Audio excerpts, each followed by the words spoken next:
from the palace. It was already clear to the media that the palace wasn't going to protect her. Once that happens, the floodgates open. And I realized that I wasn't just being thrown to the wolves, I was being fed to the wolves. Oh, the victimhood. Oh, again. I was being fed to the wolves. Oh, Jesus Christ. I mean, it's one thing for one half of the couple to be this delusional and also self-aggrandizing, is that the term? Yeah.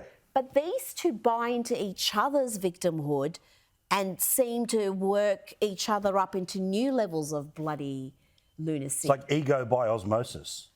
It's some sort of Munchausen's I don't know, coupledom here. If their victims are the world's most privileged victims, they seem so determined to be miserable. The fairy tale has fractured and one is copping all the blame. Meghan seems to be a version of the Antichrist. Is Meghan Markle Duchess difficult? Difficult, Monster Markle. So this also was the time when the bullying stuff starts, the story about bullying.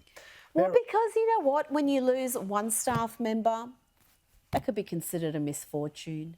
2 looks like carelessness. 3, 4, 5, 6, there's a pattern developing. How many did they lose? Around a dozen, maybe more. Like this is, they lost a number of staff in a short period of time.